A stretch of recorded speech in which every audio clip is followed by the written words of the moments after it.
À toutes et à tous, un grand merci de suivre donc ma page Sarah Gretz, praticienne en Gestalt thérapie, hypnose PTR, donc psychothérapie des traumas réassociatives et psychodramatiste.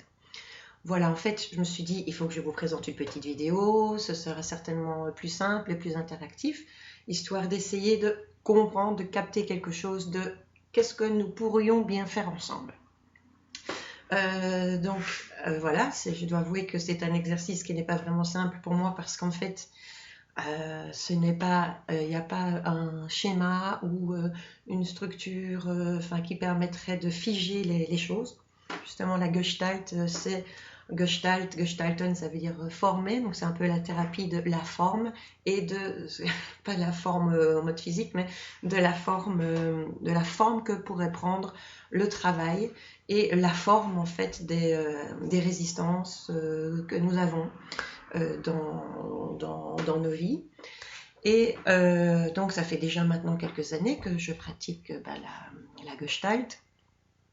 Et j'en viens que ce qui est vraiment très intéressant dans cette pratique thérapeutique, déjà on dit que c'est une thérapie humaniste, plutôt tendance psychocorporelle, dans le sens où moi, en tant que thérapeute, je serais amenée en fait à tant être attentive sur le fond, bien sûr, ce que vous allez me raconter, mais aussi que la forme, la manière dont vous allez l'exprimer, comment est-ce que ça se manifeste au niveau de votre voix, de vos respirations, de votre regard, de votre posture, justement avec moi, et puis aussi de ce que je peux bien percevoir. Donc c'est plutôt phénoménologique. Donc il y a vous, il y a moi, et puis il y a aussi tout notre environnement. Le champ dans lequel nous sommes, ce avec quoi vous venez, qu'est-ce qui se passe là maintenant. Donc je veux dire, c'est aussi une vision holistique en fait de la situation, et on est dans le là, ici, maintenant, et vraiment en ouvrant donc les champs, le champ au niveau perception. Donc vous pouvez venir avec une idée, moi je veux travailler, je sais pas, moi j'ai un problème avec mon collègue, j'en ai marre, je veux venir avec ça. Et moi je vais bien sûr être attentive à ce que vous allez m'amener, ce que vous allez me dire, et donc bien sûr aussi, et c'est ça vraiment la particularité, dans la manière dont vous allez me le dire. Comment moi je vais le recevoir aussi. Et donc je vais me permettre, c'est ça qui est aussi intéressant, et c'est en ça que moi j'aime beaucoup cette technique, cette thérapie, c'est que je suis engagée quelque part avec vous aussi dans le travail. Alors, bien sûr, c'est pas mon travail à moi, mais je veux pas être là en mode, je sais pas moi, c'est intéressant, oui, fantastique, oui, vous disiez quoi? Pas du tout. Donc, vous allez voir que c'est vraiment quelque chose qui se passe, que je suis vraiment complètement engagée dans le processus avec vous. Et c'est parce que je suis engagée dans le processus avec vous qu'il va aussi se passer des tas de choses. C'est un genre de co-création, mais où évidemment l'idée c'est de soutenir votre processus à vous. Et donc si vous venez avec une situation, j'aimerais bien, mais là j'ai des peurs, qu'est-ce qui coince, etc. On va voir ensemble, voilà, dans l'endroit où ça coince. C'est pas tellement l'analyse de oui peut-être qu'un jour avec votre père, ça peut arriver qu'il y ait de ça, mais c'est pas ça qu'on va chercher. C'est qu'est-ce qui empêche et en vous, dans vos croyances personnelles, dans vos introjects, vraiment dans la perception que vous avez de vous, de ce que vous avez reçu de votre environnement, de comment vous étiez, etc. Qu'est-ce qui empêche, on va dire, l'ajustement, ce qu'on appelle l'ajustement créateur. L'ajustement qui permettrait d'aller vers donc plus de nouveautés. D'oser ce pas dans l'inconnu. Et de se dire, oh, oui, il y a le pas dans l'inconnu, oui, qu'est-ce qui se passe? Et donc voilà, se dire, oui, mais il y a le pas dans l'inconnu, il y aura ça, il y aura ça, il y aura ça, il y aura ça. Tout ça, voilà, on n'en sait pas. On ne sait pas. Et donc, qu'est-ce qui fait que, ça n'ose pas, et que parfois, on préfère rester. Donc, ce fameux truc-là de zone de confort, comment est-ce qu'on appelle encore ça, j'ai envie de dire, dans nos habitudes peut-être toxiques, mais en même temps tellement familières, qu'on connaît si bien, et qui quelque part sont peut-être beaucoup plus rassurantes, parce qu'on connaît. Et donc, je préfère me raccrocher à quelque chose que je connais, parce que j'ai moins de risques. Et donc ça, tout ça, c'est un travail qu'on va faire ensemble. Et moi, je me suis rendu compte, en fait, dans ma pratique, tant thérapeutique individuelle que dans ma pratique de groupe, parce que je suis aussi animatrice thérapeutique de groupe, que dans ma pratique de direction d'acteur, je me suis rendu compte qu'à un moment donné, eh bien, certains et certaines d'entre nous, on est vraiment bloqués dans des schémas, dans des scénarios, et que ça agit même, j'ai envie de dire, à notre insu, évidemment. Et je veux dire, notre comportement, notre manière de penser, les relations que nous avons, tout ça, eh bien, en fait, on a l'impression qu'on n'en est plus maître et que c'est peut-être plutôt nos émotions, en fait, qui prennent le dessus sur nous, comme si on n'avait pas le choix que d'aller dans quelque chose qui, en fait, on sait que ça ne nous va pas, mais on y va quand même. Donc, qu'est-ce qui fait qu'on y va quand même et qu'on sait qu'on va ça ne va pas aller, que c'est pas bon pour nous, et donc, ou alors qu'on est complètement figé, qu'on est cristallisé dans quelque chose.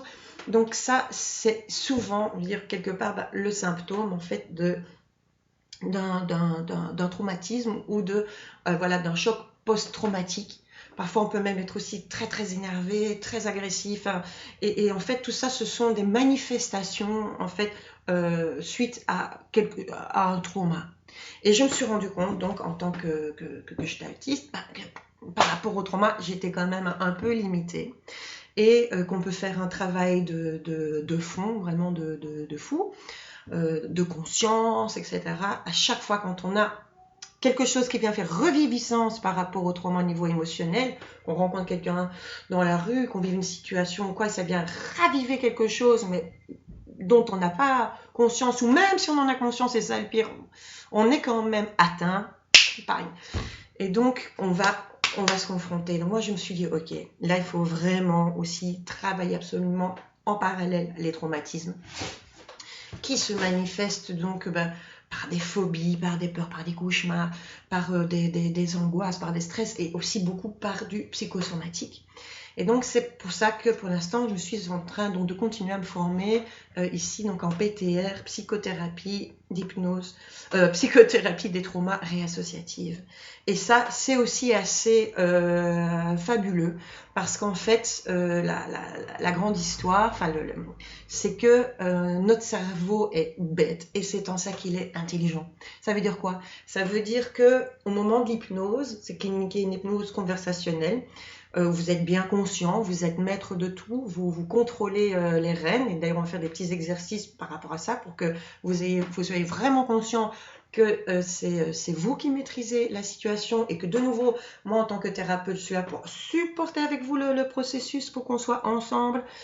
Et donc, vous allez voir, vous allez revisiter une situation et en fait, il y aura un phénomène de désensibilisation par rapport à cette situation et où vous pourrez même en fait y inventer ou faire, j'ai envie de dire, poser des actes qui viennent complètement changer la donne au niveau émotionnel, au niveau du système nerveux autonome. À ce moment-là, en fait, vous allez donc ramener un autre vécu émotionnel sur la situation. Donc, bien sûr, votre situation restera la même. Hein, on a toutes et tous nos croix et nos épreuves dans la vie qui font qu'on est qui on est aujourd'hui, bien sûr. Mais donc, le fait de revoir cette situation, d'arriver à reprendre le contrôle émotionnel sur votre douleur, d'anesthésier, j'ai envie de dire, la souffrance émotionnelle et physique par rapport à ça, et remettre un autre vécu émotionnel, ça veut dire qu'après, vous allez pouvoir reprendre le contrôle et redevenir autonome par rapport à cette situation qui a amené du traumatisme. Là, vous pourrez la regarder avec davantage de recul. Ok, vous pourrez dire oui, là, c'est vrai, il y a de la tristesse, il y a du deuil, il y a de la colère, etc. Mais vous n'en seriez plus submergé. Et donc, ça permet vraiment, du coup, dans la vie de tous les jours après, quand vous avez des choses qui viennent restimuler vos traumatismes, que ce soit dans vos relations, au travail, vos relations amoureuses, ou que ce soit dans des lieux, dans des choses que vous avez vécues et que vous dites « Oh non, ça je ne veux pas », eh bien, en fait, vous allez pouvoir y aller beaucoup plus serein et apaisé, et donc redonner un second souffle, en fait, et redevenir effectivement complètement acteur de votre vie à ce moment-là.